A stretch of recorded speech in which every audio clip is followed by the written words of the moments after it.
Bjarni Benediktsson hættir í stjórnmálum eftir að hafa leitt Sjálfstæðisflokkinn í tæp 16 ár. Þingflokksformanni Sjálfstæðisflokksins var brugðið þegar Bjarni kvaddi og segir eftirsjá að honum. Baráttan formannssætið hafin. Úkraínuher gerði gagnsótt í Kursk-héraði í Rússlandi helgina og náði landsvæði aftur á sitt vald, líklega til að bæta stöðu sína við samningaborðið. Frönsk kvikmynd og japanskir sjónvarpsþættir gerðu það gott á Golden Globe hátíðin helgina. Reynsluboltinn Demi Moore hlaut loksins verðlaun. Sést hefur til álfa, trölla og ýmissa furðuvera á landinu í dag. Þær láta oft sjá sig á 13. sem fagnað er með brennum og útiskemmtunum víða land í kvöld.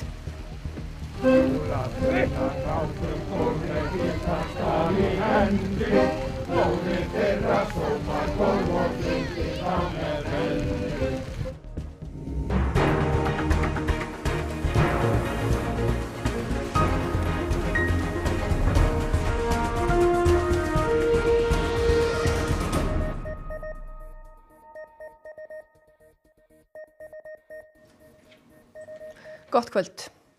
Bjarni Benediktsson hættir sem formaður Sjálfstæðisflokksins á landsfundi flokksins í næsta mánuði og ætlar ekki að taka sæti á Alþingi þegar það kemur saman á ný. Formannsslagur er framundan í flokknum. Bjarni greindi frá ákvörðun sinni í færslu á Facebook. Þar segist hann skilja sáttur við verk sín eftir tæplega 22 ár á þingi. Úrslit Sjálfstæðisflokksins í nýafstöðnum kosningum hafi þó ekki verið nógu góð og flokkurinn hafi verið talsvert frá sínu besta gengi. Hann segir að í stjórnarandstöðu opnist ný tækifæri fyrir flokkinn til að skerpa á forgangsmálum sínum og styrkja samband við hinn almenna kjósanda. Magnús Geir, komið þessar fréttir á óvart? Í sjálfu sér ekki. Sjálfstæðisflokkurinn er að koma út úr kosningum þar sem að fór í fyrsta skipti undir 20% og síðan þá hefur verið svona innan flokksins ákall einhvers konar breytingu eða uppgjör og við sáum það bara til dæmis þegar að bárust fréttir af því að mögulega yrði landsfundi seinkað að það vakti það mjög hörð viðbrögð innan flokksmanna eða meðal flokksmanna. Ég held líka svoleiðis að Bjarni hafi svolítið skynjað tíðarandann. Hann er búinn að vera lengi búinn að gera allt sem hægt er að vera að gera. Hann hefur staðið af sig margar atlögur, bæði frá pólitískum andstæðingum og ekki síður innan flokksins. Hann hefur sigrað þær nánast allar. En eftir að það var ljóst að Sjálfstæðisflokkurinn yrði ekki í ríkisstjórn næstu 4 árin, það var eiginlega bara tímaspursmál hvenær að hann myndi tilkynna þetta. Af hverju hann velur þennan tímapunkt umfram annan, það getum við ekki sagt til því að Bjarni hafnaði öllum óskum okkar viðtöl í dag. En var viðbúið að það myndi hætta sem þingmaður líka? Ég hugsa hann að tala að það væri bara hreinlegast. Fyrst og fremst til að leyfa nýjum formanni að starfa. Það væri mjög erfitt fyrir nýja formann að vera með jafn stóran karakter og Bjarni er innan þingflokksins. En eins og fram með komið þá er þetta búið að vera stór eða langur og bara mjög að mörguleyti farsæll ferill og við skulum stikla á því helsta. Bjarni Benediktsson tók fyrst sæti á Alþingi vorið 2003 og er í hópi þeirra þingmanna sem hafa mesta þingreynslu. Bjarni bauð sig fram til formanns Sjálfstæðisflokksins vorið 2009 og hafði þar betur gegn Kristjáni Þór Júlíussyni. Ég er eins og skyr, ég er mjög hrærður. Hann leiddi flokkinn í stjórnarandstöðu kjörtímabilið 2009-13 en myndaði síðan ríkisstjórn með Sigmundi Davíð Gunnlaugssyni, formanni Framsóknarflokksins, árið 2013 og þá settist Bjarni í stól fjármálaráðherra. Samningar við kröfuhafa föllnu bankana, afnám hafta og leiðrétting húsnæðislána voru meðal verka ríkisstjórnarinnar. Eftir að Sigmundur Davíð sagði af sér embætti forsætisráðherra og boðaði til kosninga, myndaði Sjálfstæðisflokkurinn ríkisstjórn með viðreisn og bjartri framtíð og Bjarni tók við embætti forsætisráðherra. Sú ríkisstjórn átti eftir að reynast skammlíf. 8 mánuðum eftir myndun hennar var stjórnin sprungin. Eftir kosningar haustið 2017 mynduðu Sjálfstæðisflokkur, Framsóknarflokkur og Vinstri græn ríkisstjórn og aftur settist Bjarni í fjármálaráðuneytið, þrátt fyrir að fara fyrir stærsta flokknum. 6 árum síðar sagði hann af sér embætti. Það er að þessari ástæðu sem að ég hef ákveðið að láta af störfum sem fjármála- og efnahagsráðherra. Sama dag hafði umboðsmaður Alþingis komist að þeirri niðurstöðu að Bjarni hefði verið vanhæfur til að taka ákvörðun sölu ríkisins á hlut í Íslandsbanka. Salan var mjög umdeild á sínum tíma, einkum eftir að í ljós kom á faðir Bjarna og hafði verið meðal kaupenda í bankanum. Eftir afsögnina tók Bjarni við sem utanríkisráðherra og gegndi þeirri stöðu þar til í apríl í fyrra, þegar Katrín Jakobsdóttir sagði af sér til að bjóða sig fram til forseta. Þá varð Bjarni forsætisráðherra öðru sinni, en rétt eins og í fyrra skiptið þá átti það eftir að endast stutt. Í október sleit Bjarni ríkisstjórnarsamstarfinu og boðað var til kosninga. Bjarni Benediktsson hefur nú verið formaður Sjálfstæðisflokksins í að verða 16 ár. Það næst lengst allra. Aðeins Ólafur Thors hefur verið formaður lengur, en hann var formaður í 27 ár. Bjarni satt samfleytt í ríkisstjórn í rúm 11 ár, en hann sker sig úr meðal formannanna fyrir þar sakir að hafa lengst að verið fjármálaráðherra, en ekki forsætis. En nú styttist í landsfund og þá ræðst hver verður 10. formaður Sjálfstæðisflokksins. Og Magnús Geir, hvað fer svo í gang núna hjá sjálfstæðismönnum? Nú bara búið að ræsa kosningavélarnar og þeir sem einhvern tímann hafa átt þann draum að verða formaður Sjálfstæðisflokksins geta að fara að máta sig í það hlutverk og ég held að líklegir kandidatar munu hringja svona nokkur 100 símtöl næstu daga. Og hverjir eru þessi líklegu kandidatar? Það hefur verið horft til varaformannsins, Þórdísar Kolbrúnar. Staða hennar kannski ekki alveg á sterk og hún var hérna áður fyrr. Guðlaugur Þór sem reyndi að skáka Bjarna á síðasta landsfundi, hann hefur verið nefndur. Áslaug Arna hefur ekki farið leynt með það, hún vill verða formaður og svo Guðrún Hafsteinsdóttir, hún hefur verið volk. Hefur eitthvað þeirra þegar lýst yfir framboði? Nei, ekki enn, en það virðist að vera svona samkóla meðal Sjálfstæðisflokks að leyfa Bjarna bara eiga sviðið í dag. En ég vona því að það líði ekki margir dagar þangað til að fyrsta framboðið berst inn. Það er ekki nema 8 vikur í landsfund og það er alls ekki langur tími í kosningabaráttu. En það er ljóst að þetta verður æsilegur landsfundur. Einmitt. En hver hafa viðbrögð sjálfstæðismanna verið við þessum stóru tíðindum í dag? Bjarni tilkynnti þingflokknum sínum þetta í morgun og þegar þingflokknum segja að þessi ákvörðun hafi komið flatt upp á þau. Við heyrðum í Jóni Gunnarsinni sem í dag var óvænt þingmaður því að hann tekur jú sæti Bjarna á þingi og Hildi Sverrisdóttir sem er þingflokksformaður Sjálfstæðisflokksins.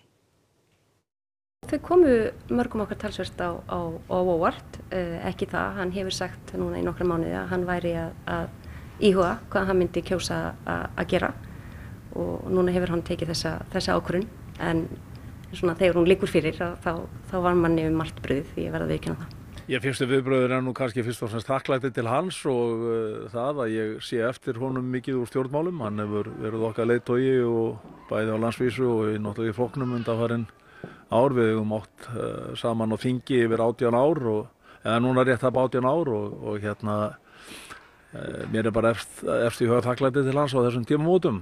En þetta þýðir að þú ert komin inn á þing?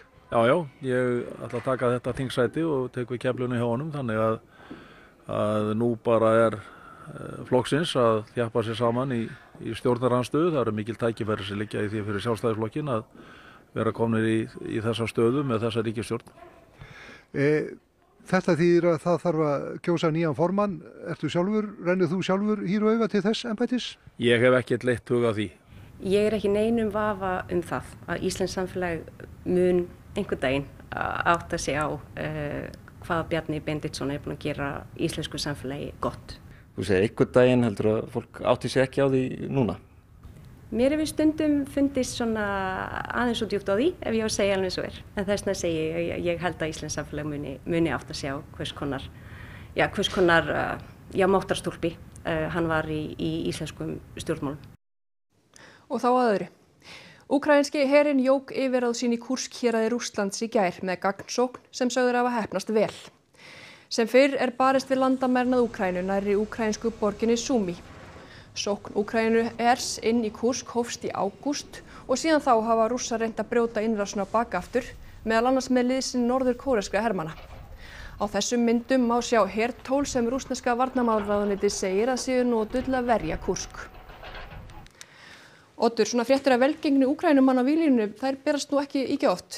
Nei, þeir hafa ekki átt ýkja góðu gengi að fagna svona undanförnu og eiginlega bara ekki síðan í ágúst eins og segir þegar innrásin í Kursk hófst. Það er nú ekki mikið sem við vitum atburði helgarinnar í Kursk. Úkraínumenn hafa til dæmis ekki tjáð sig þetta sjálfur en við skulum skoða það sem við vitum þó og lítum á kort. Yfirráð Úkraínumanna sjáum við hér í bláu og yfirráðasvæði Rússa í rauðun og yfirráðasvæði Úkraínumanna fyllti eitt sinn út í þetta rauða svæði en síðan í ágúst og þá hafa Rússar svona náð að brjóta innrásarliðið á bak aftur og ef ég ætti að svona slumpa á það Birta, ég hef nú ekki tekið það saman nákvæmlega en þetta svæði sem við sjáum hér litið á kortinu, þetta er svona kannski svipaðu höfuðborgarsvæði hérna á Íslandi. En hvers vegna er Úkraínumenn að ráðast þarna inn? Það er ekki skrítið að spyrja sig að því. Úkraínumenn hafa glímt við bæði mannafla og skotfæra skort langa hríð. Hvers vegna eru þeir að nýta mannaflan þarna inn fyrir landamæri Rússlands í stað þess að verja úkraínsk þorp og bæ í austurhluta landsins?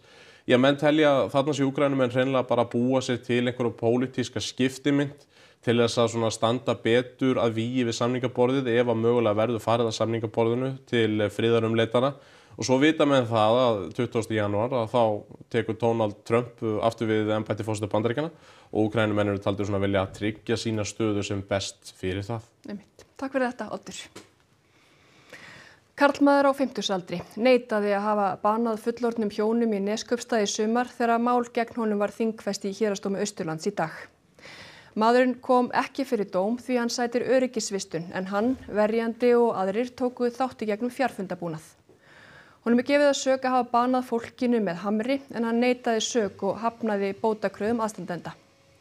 Verjandi hans fékk 10 daga frest til að leggja fram greinargerð. Dómkvaddur matsmaður telur manninn hafa stjórnast af alvarlegu geðrofi. Vegna þess hve matið var afgerandi töldu hvorki verjandi né sækjandi ástæðu til að kalla til yfir matsmann. Justin Trudeau sagði af sér í dag bæði sem forsætisráðherra Kanada og leiðtogi Frjálslyndaflokksins. Trudeau sem hefur verið forsætisráðherra í tæp 10 ár hættir þegar nýr leiðtogi flokksins hefur verið valinn. Vinsældir hans hafa dvínað umtalsvert undanfarna mánuði og hefur óánægja með hann farið vaxandi innan flokksins. Á blaðamannafundi í dag sagði Trudeau að þjóðin ætti skilið raunverulega valkosti. Þingið hefði verið óstarfhæft mánuðum saman á sama tíma og minnihlutastjórn hefði aldrei setið svona lengi. I intend to resign as party leader, as prime minister, after the party selects its next leader through a robust, nationwide, competitive process. Last night I asked the president of the Liberal Party to begin that process. This country deserves a real choice in the next election, and it has become clear to me that if I'm having to fight internal battles, I cannot be the best option in that election. 60 kvenkyns hælisleitendur eru fluttir inn í Júðaelhúsið við Hringbraut í Reykjavík. Þær eru frá ýmsum löndum, flestar frá Venesúela. Að sögn Unnar Sverrisdóttur, forstjóra Vinnumálastofnunar, unnið að frekari innréttingu hússins en það á að geta hýst hátt í 350 manns. Starfsmenn verða í húsinu allan sólarhringinn og önnur þjónusta eins og viðvera hjúkrunarfræðings og íslenskukennsla. Nágrannar hússins vildu fá grenndarkynningu áður en ákveðið var að hefja starfsemina en Unnur segir að eftir fund með nágrönnum hafi engar frekari kvartanir borist. Veðurviðvaranir eru í gildi hjá yfir 60 milljónum bandaríkjamanna vegna snjókomu og hvassviðris. Viðvaranirnar gilda í yfir 10 ríkjum í austurhluta Bandaríkjanna, frá Kansas til New Jersey og neyðarástandi hefur verið lýst yfir í 7 þeirra. Í Kansas búist við alltaf 30 cm jafnföllum snjó og þar lentu ferðalangar í erfiðleikum þegar þeir festu bíla sína. Þá olli veðrið rafmagnsleysi hjá 300.000 manns. Snjókoma hefur á nokkrum stöðum nálgast met yfir 1 dag og hitastigið hefur víða mælst það lægsta í áratug. Frönsk kvikmynd og japanskir sjónvarpsþættir riðu feitum hesti frá Golden Globe verðlaunahátíðinni í gær. Reynsluboltinn Demi Moore var verðlaunuð í fyrsta sinn á löngum ferli. Kvikmyndin The Brutalist ungverskan arkitekt sem lifir helföruna af og flytur til Bandaríkjanna var valin besta kvikmyndin. Adrian Brody fer með aðalhlutverk og var hann valin besti leikarinn. Söngvamyndin Emilia Perez var valin besta kvikmynd í flokki annarra kvikmynda. Hún frönsk en þó á spænsku og fjallar hæstráðanda í glæpasamtökum sem flýr þann lífstíl og fyrir kynleiðréttingu. Emilia Perez fekk verðlaun flest allra og þetta í fyrsta sinn sem erlend kvikmyndir valin svo besta. Brasilska leikonan Fernanda Torres var valin besta leikonan fyrir leik sinn í I'm Still Here. Í flokki sjónvarpsþátta voru japönsku þættirnir Shogun sem gerast í Japan aldamótin 1600 sigursælastir. Bresku þættirnir Baby Reindeer hlutu ein verðlaun og Jodie Foster fekk verðlaun fyrir leik sinn í True Detective, þáttum sem meðal annars voru teknir upp á Íslandi. Einn stærsti sigurvegari kvöldsins þó leikonan Demi Moore sem var þekkt á síðustu öld fyrir leik sinn í myndum á borð við Ghost, A Few Good Men og Striptease. Hún var valin besta leikkonan í flokki annarra kvikmynda fyrir leik sinni í hryllingsmyndinni The Substance sem farið hefur sigurför heiminn. I'm just in shock right now. I've been doing this a long time, like over 45 years, and this is the first time I've ever won anything as an actor. And I'm just so humbled and so grateful. 30 years ago, I had a producer tell me that I was a popcorn actress, and at that time, I made that mean that this wasn't something that I was allowed to have. 13. og síðasta degi jóla fagnað víða land í kvöld. Ólöf Rún Erlendsdóttir fréttamaður hefur fylgst með 13. gleði á Siglufirði. Ólöf, hefur ekki verið hátíðleg dagskrá hjá ykkur? Jú, það má alveg segja það og við Ólafur Gunnlaugsson tökumaður höfum skemmt okkur konunglega að taka þátt í dagskránni í dag. Það má eiginlega segja að hún hafi hafist þegar að 10. bekkingar leiddu blýsgöngu frá ráðhúsi Fjallabyggðar hérna á Siglufirði og suður eftir að bálkestinum og í honum var náttúrulega kveikt eins og venjan á 13. Björgunarsveitin Strákar bauð svo upp á glæsilega flugeldasýningu. Veðrið hefur verið svona upp og ofan á Siglufirði í dag. Það hefur gengið yfir með dálítið dimmum éljum og búið að vera dálítið kalt. Þannig að þessu dagskránni var í rauninni flýtt aðeins og ég held að sé að þetta dálítið fegnir að vera komnir inn í ylinn hérna á Kaffi Röfku. Þar sem að Kívanesklúbburinn Skjöldur heldur þessa skemmtun hérna í 47. skipti. Ég veit ekki hversu mikið þið sjáu fyrir aftan mig en hérna alls konar fólki, alls konar múnderingum, jólasinnar og fleiri en ég nappaði hérna 2 álfum. Hver eru þið eiginlega? Við erum álfakóngurinn og álfadrottningin. Og hvað eru þið að gera hérna á 13. Við erum hérna á ferðalaginu og við höldum alltaf álfabrennu á 13. til þess að kveðja jólin almennilega.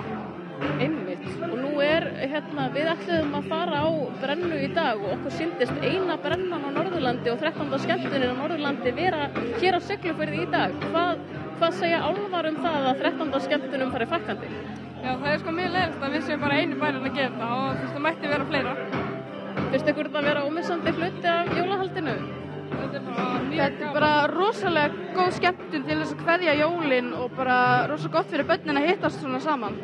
Einmitt, takk kærlega fyrir þetta álfar og gangi ykkur vel og ykkar ferðalagi. Ég held að við segjum þessu bara lokið og héðan frá Sigló.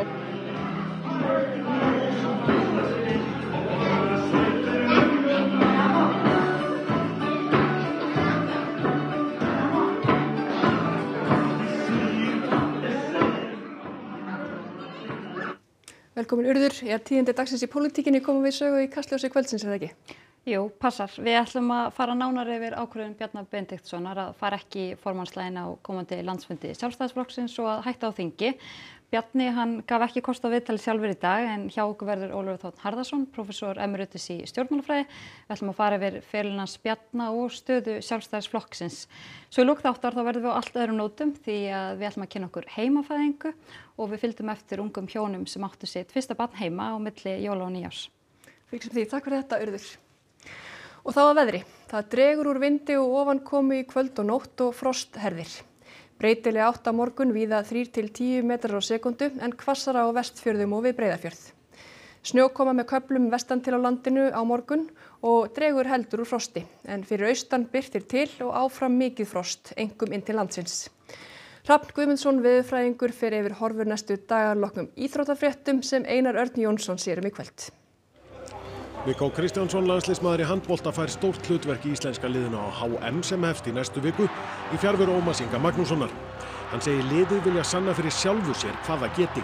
Bara að sýna að við getum barist um medaljur eins og kynslóðan undan okkur. Íslandsbikar og deildarmeistarar Keflavíkur stóðu í ströngu í úrvalsdeild kvenna í körfubolta í gærkvöldi í ákaflega sveiflukenndum leik gegn Val. Og Japaninn Hideki Matsuyama sló met á PGA-mótaröðinni í gær þegar fyrsta móti ársins lauk á Hawaii. Íþróttir hér rétt handan hornsins. Og áður en við kveðjum skulum við fara yfir það sem var helst í þessum fréttatíma. Bjarni Benediktsson hættir í stjórnmálum eftir að hafa leitt Sjálfstæðisflokkinn í tæp 16 ár. Þingflokksformanni Sjálfstæðisflokksins var brugðið þegar Bjarni kvaddi. Baráttan formannssætið hafin. Úkraínuher gerði gagnsókn í Kursk-héraði í Rússlandi helgina og náði landsvæði aftur á sitt vald, líklega til að bæta stöðu sína við samningaborðið. Frönsk kvikmynd og japanskir sjónvarpsþættir gerðu það gott á Golden Globe hátíðin helgina. Reynsluboltinn Demi Moore hlaut loksins verðlaun. Sést hefur til álfa, trölla og ýmissa furðuvera á landinu í dag. Þær láta oft sjá sig á 13. sem fagnað með brennum og útiskemmtunum víða land í kvöld.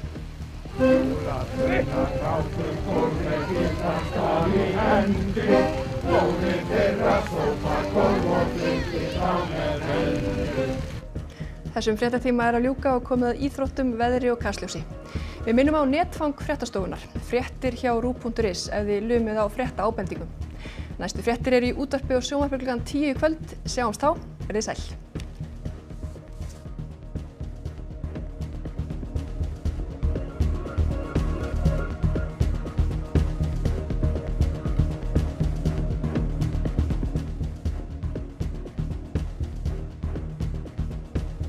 Á RÚV í kvöld. David Attenborough, Maurafjallið. Heimildaþáttur þar sem David Attenborough rannsakar eitt stærsta maurasamfélag heims í Júrafjöllum í svissnesku Ölpunum. Ringulreið, leikinn frönsk-kanadísk þáttaröð örlagaríkt kvöld í lífi 10 ungmenna sem halda spennt á tónleika með átrúnaðargoði sínu Invo. Líf þeirra breytist til frambúðar þegar sprengja springur á miðjum tónleikum. Silfrið. Sigríður Hagalín Björnsdóttir, Valgeir Örn Ragnarsson og Bergsteinn Sigurðsson fá til sín gesti til að fara yfir atburði liðinnar viku og pólitískt landslag hverju sinni. Það styttist í HM í handbolta og íslenska landsliðið undirbýr sig fyrir mótið með 2 vináttuleikjum við Svía. Fyrri leikurinn verður spilaður 5. 9. janúar klukkan 6 og verður að sjálfsögðu sýndur á RÚV. Strákarnir okkar á RÚV.